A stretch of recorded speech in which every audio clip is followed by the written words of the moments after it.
Hey, what's up, y'all? Welcome back. I'm Brandon, I'm Bunny, and you're tuned into A Life Worth Loving, and we have special guest Malachi, who's been joining us for quite some time now. What, my ponytail? When you was praying, it was like flipped over, and I forgot to tell you, and I was like, oh shit, we're recording. Oh gosh. Well, thank you guys for tuning in again. We hope you enjoyed our YouTube from last week where we talked about cultivating godly friendships. And we know that making new friendships as adults can be very daunting, but it is so necessary because God desires us to be in community. Yeah. And as we grow, so should our community. Yeah, Bubba. Amen to that. Bubba. So, guys, we did a lot of research and we took some notes. So we want to make sure, we're prepared to, present this information and content to you properly. Yes. So if you see us looking at our iPad, it's just because we want to get it out the way we studied it. And we have a few questions that we're going to go through today, which is fun because we typically don't really do questions. Yeah. We would love to do it more often, so please keep asking us questions. For sure. It helps us out a lot. Yeah. But one a few questions that we received, they were along the same topic where... Hi. Let me take a minute. Let's switch. Okay. On the topic of what to do with existing relationships that we may or may not need to break free from. And it's very important to break free from friendships that are toxic and weighing us down and get into the relationships that are fruitful and life-giving. Yeah. Ones that will completely serve us and gives us the space to serve others. Yeah, exactly. And as we make new friends as adults, it's very vital to be authentic. What else? Transparent. Oh yeah, vulnerable. Yeah, vulnerable. And honest. Yeah, exactly. And those are all recipes for us to just be good people, good friends to one another. Yeah, and when we have that foundation, it just creates such a beautiful space to nurture something that has the potential to last a lifetime. And it makes me think of soil, about how if you have hardened soil, it's really hard to plant something new, or even to sustain something old when the soil is hardened. So if we can equate the parable of soil and understand that in order for anything to thrive, it needs to be fertile soil, that we need to break through what's hardened us and plant something new. And as we plant something new, we have to continuously nurture it and tame it. We have to do checks, make sure there's no weeds, actually that cultivate. Soil, for sure. It's soft enough for us to plant those roots, to really get down there, so we have a solid foundation. Right, and it's important to do that before you. You agree? You agree? That's how you're gonna make friends. Yeah, you're the chatty one. You wanna make godly nursery friends? Yeah. We love your voice. We love it when you talk to us. Yeah, man. All right, babe. So let's dive into these questions. Okay. First one, what we got? So the first question is, what do we do with existing lifelong relationships once we realize we are in different spaces, seasons as some of our closest friends? That's good. I think that's a very important question. Yeah. And I think when you realize that you have lifelong relationships, it's very difficult to even consider leaving those friendships. So I don't want to jump right into if you feel it's stale and stagnant, you may as well go, because that's not really the case. I think it's important to evaluate every relationship in your life before making any decisions. So we came up with just a few different things. Yeah, we did. We came up with a few different things to help you reevaluate the situation. And we think that if it's yes to any of these, then it could be beneficial to take a deeper look. For sure. So we got the first one is... So we have, is this friendship compromising my moral compass? And we talked about that on the last episode. For sure, because some things that we once did in a season of youth and not really following Christ the way we should have, we were down to do certain things. We were down to go out to the strip club or whatever the case may be. Just acting crazy all night. But that's not really. No, it's not. That's not really what we can do now. That's not our life. It doesn't. It's not productive for the day after. It's not productive for our spirits. Period. Yeah, and that's one of the hardest parts about a long-term relationship is that you guys have come up together. Yeah. And when you were a child, you did childish things. But now that you're an adult, if one of you is still in the space of doing those childish things for fun, then that can cause a lot of dissonance. Yeah. Well, Papa, you and your remote? Turn the TV on. You and your remote? Yes. Yes, you do. And our next one is, does it feel forced? Yeah. I mean, those relationships when it's feeling forced, then you really don't have anything in common anymore. You've really outgrown that person. Yeah. That's more than likely a clear sign to have that conversation and move on. Yeah. And I think that's just plain and simple. Right. If it's forced, it shouldn't be forced. Y'all can pray for that person, love that person, but you don't have to be in that person's presence all the time. Right. Does this friend talk badly about people? That's a big one for me because we spent a lot of time last year, I think, focusing on taming the tongue. And I was just reminded of it through a podcast we were listening to the other day. But it's so important to have self-control, and that includes control over your tongue. And anything that comes out of your mouth is in your heart. So if there's someone who constantly just has bad things to say about other people and just gossips all the time and is just talking in such a negative way, that's a red flag for me at this stage because I want to be in life-giving relationships. Yeah. And when someone has, just a constant need to talk badly about other people, it makes me think they're talking badly about me. Yeah. I agree 100%. And what good does it do to talk bad about people? We should always highlight the good in people. Or just don't say it at all. Yeah. I mean, if you're talking bad about people, more than likely you should be praying about whatever you're talking bad about. We should be uplifting people. That's the energy that we want all the time. If I don't have anything good to say, then like you said, you shouldn't say anything at all. And of course, there's productive means in which to we're not saying you shouldn't be able to vent, but you don't want your venting to be an excuse to gossip.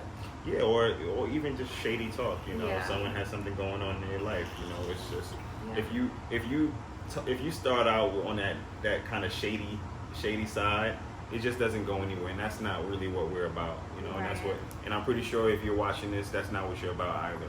Yeah. So time to let them go.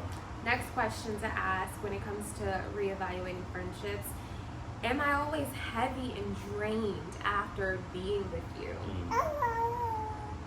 Like we said, we want life-giving, not life-taking. That's a simple one. We don't have to expand on it, but sometimes people can take everything you have and you're just I need a nap after that. I want to be rejuvenated talking to my friends. For sure. I mean, there are certain situations where you can be drained because your friend can be going through something.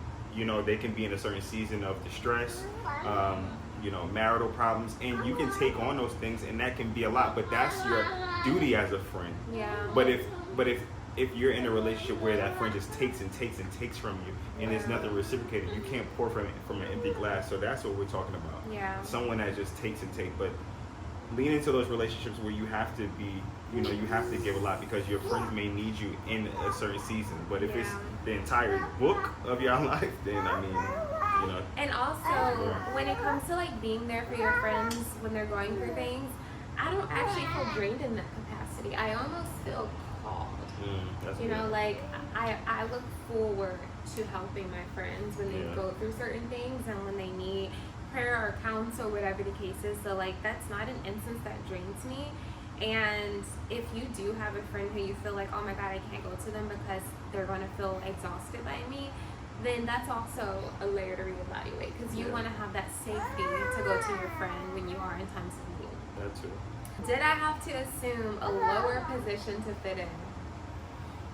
Yeah, Have you ever been in a situation where you had to talk about girls and Yeah, whatever the yeah, case for is, sure. just to keep a conversation going or talk Yeah. about like stupid things? Yeah, exactly. Like plenty of times, Yeah. like been involved with many low vibrational conversations.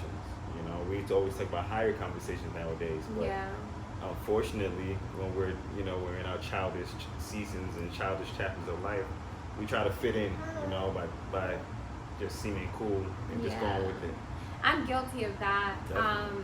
There was a conversation, I was talking to somebody, and they were just like so heavily gossiping, and I wanted to like interact and respond. So the only thing I could do was just like engage, and I felt really just, I felt like ashamed because I know better. There's a difference when you don't know better, and when you like end up going into scenarios where you just should not be in it. It's just like, oh, this is dirty.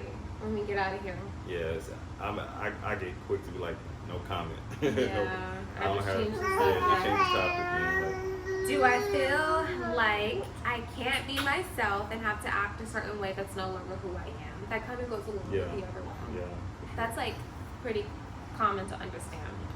And we have 3 more points on this question. Has the friendship managed to remain surface-based even after years of knowing each other? One thing I've realized is that length of time does not equate to depth of the relationship.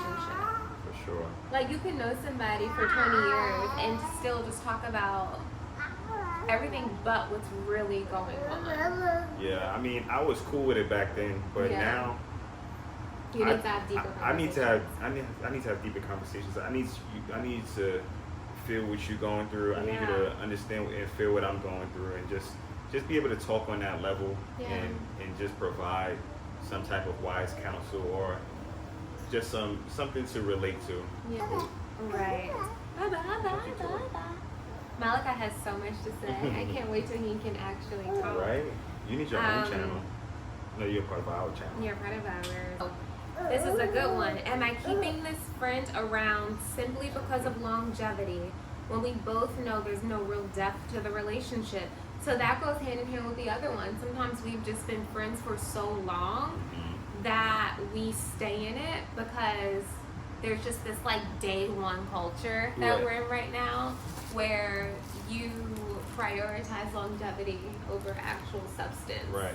Actually, remember, I was listening to a sermon and I had texted something to Brandon and it said, your loyalty can be a liability. And I was like, well, that's so good. Big bars. All right, the last one from this section of reevaluating friendships, the last question we have to challenge whether or not you should stay in this friendship is, am I staying in the friendship because I am afraid of conflict and ending it has the potential to be messy? Trying to keep it political. That is so hard. I am really bad. Like, I don't like conflict, especially when there's no real problem. Like this is an actual problem, but if it's only a problem to one person, it's hard to have the conversation. Like if you punched me, then I'm like, we can't be friends anymore. Or if like you do something that's outwardly, this ain't gonna work, then it's easy to have the conversation. But something like this is a lot harder. So my next point is, news flash, part of being a mature adult is having hard conversations. And we'll just leave that right there. Okay. So we hope that was helpful when it comes to reevaluating friendships that you currently have. You want to get on to the next question? Yeah, let's do it. All right. So once again, after our last episode, we got a question about what to do in a friendship where you are a believer and the other is not, but you genuinely love and have a good relationship with this person and you feel called to stay. So there is a difference between feeling called to stay in a relationship and staying in the relationship for any of those other reasons that we just named. Yeah, exactly. So I do appreciate that question because it allows us to talk about the distinction. And our answer is simple, but it's layered. And a lot of it will be like intertwining with what we talked about last time, but some points we came up with are: first, understand that all things flow from one's belief system. So if you do have that friend that does not have the same foundational belief as you, you have to be very specific and wise with going to that person for real problems. Yeah. And going to that person for counsel, because they could give you counsel, but it won't be earnest counsel, it won't be biblical counsel, and their advice may steer you down a path of darkness. So be super careful with that when it comes to having friends who are non-believers. You can still love them, you know.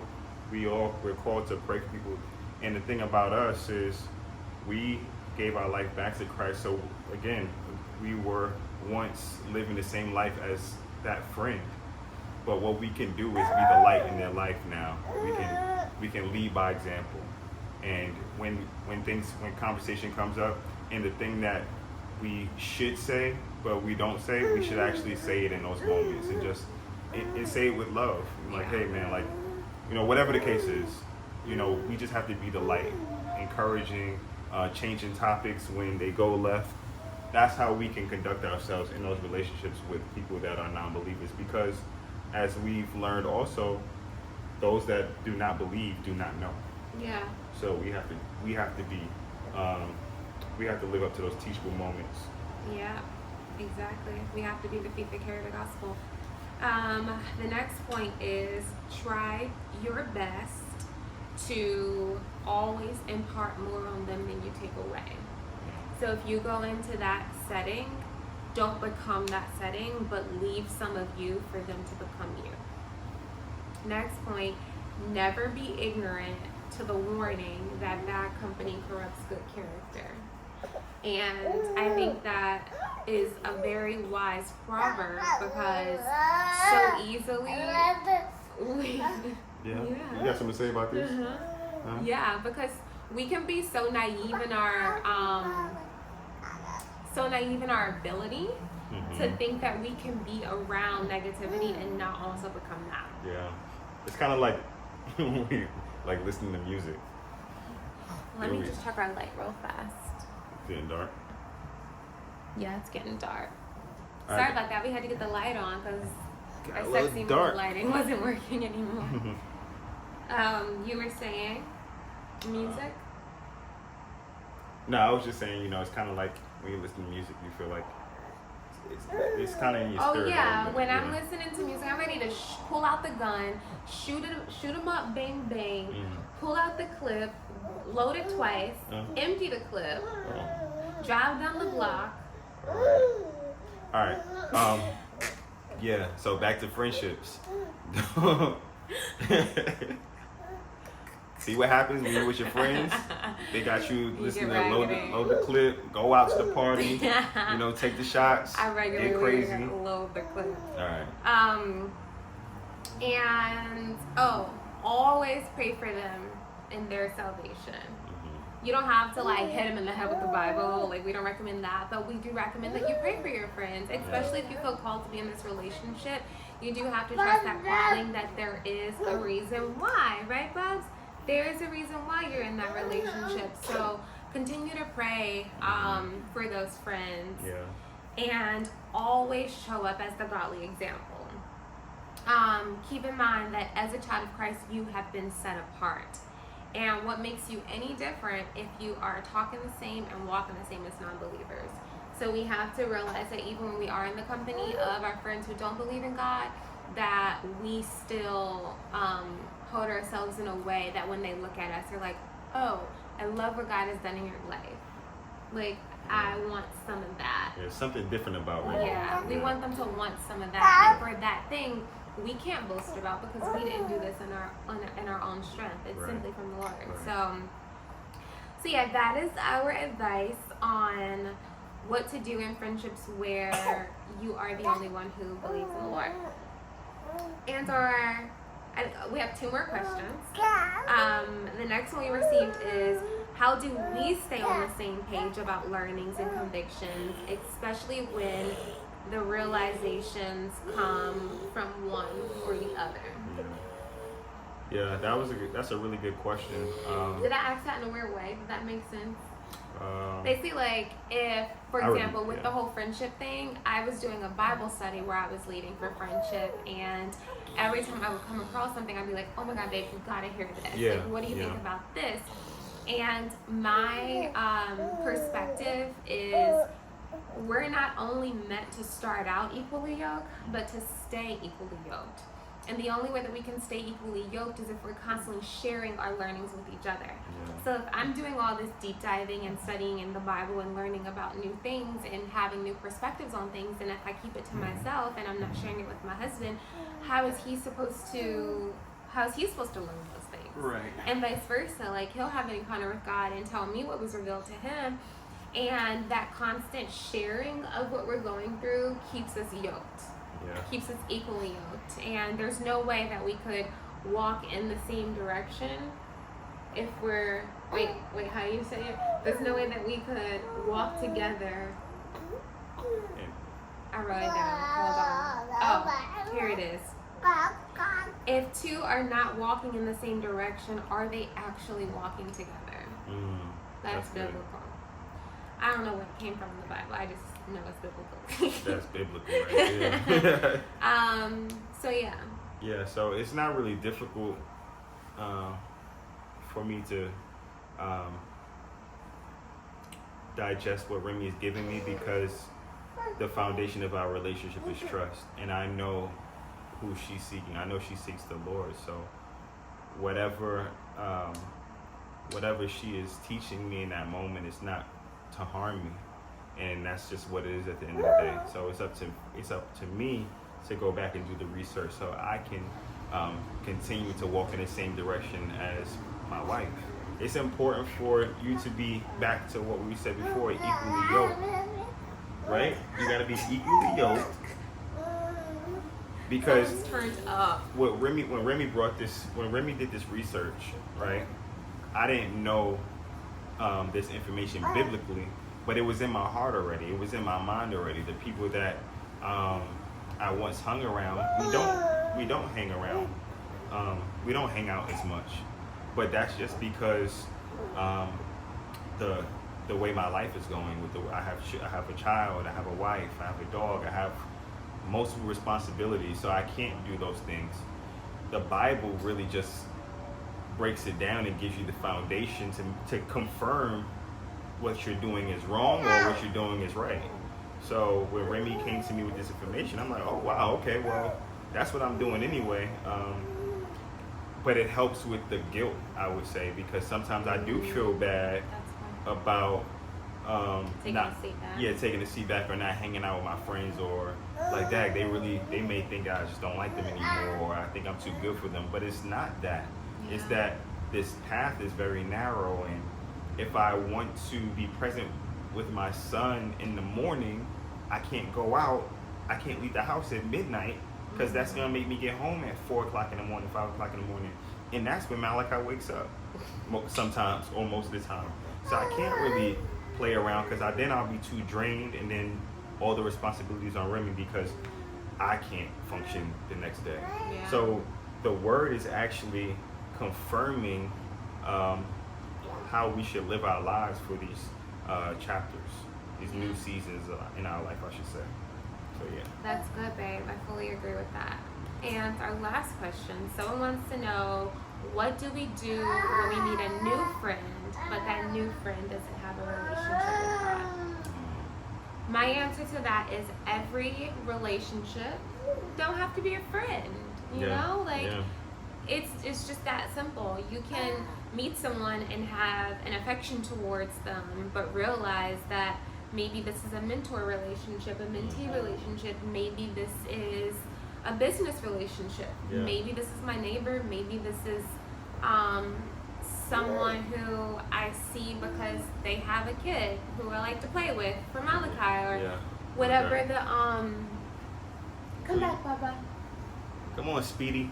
You can't stay over there by yourself because you're too fast. You're too fast. Yeah, just realizing that every relationship does not have to be a friendship. It's okay to have people in your life and not call them a friend. Yeah, and the thing about it is, friend just got this. Friend just spread like wildfire with the term. Everyone has a definition of their friend, and we're calling everyone friends. Yeah. And we're using the word wrong. Right. And I watched a podcast on this. Discernment with who we call friends. Yeah, even with bro, we call it bro this, bro that, sis. We lost the true definition of what these truly mean. And a friend is someone that's in the same season as you. A friend is someone that has the same moral compass as you, that wants to support your life, support your family, and want to see you thrive in every aspect of your life. So, if that person isn't on fire for God, personally for us, they can't really be our friends, but they do have a space in our lives. Yeah. We just have to define that in the proper way. Right, exactly. And I know, like, I answered the question last time of what is one thing that I look forward to in a friend, and that's it for a new friend. Okay, Oh, Bobby's getting tired. We're gonna have to wrap this up soon. But yeah, our basic point of this is to encourage you all to be in community, but to not just settle for any community. Yeah. And relationships, we settle because we're lonely. We settle for jobs because we need the money. We settle for housing because it's all we can afford. Friendships, don't do it. You don't need to settle. You don't need to allow your loneliness to be the reason that you settle. And it doesn't need to be that for a relationship with anyone. And you don't need many. And you don't need many. You don't need many. Like this week I was walking home from the gym, and I still struggle with like this whole new thing of friendship. Is kind of like you really start thinking about it, and you're like, well, who is it? And God said, I'm your friend. That's what he said to me, like straight up, like, I'm your friend. Seek me, and I will give you all you need. I will give you the friends you need. I will give you the multiple friends you need. I will give you the business partners you need.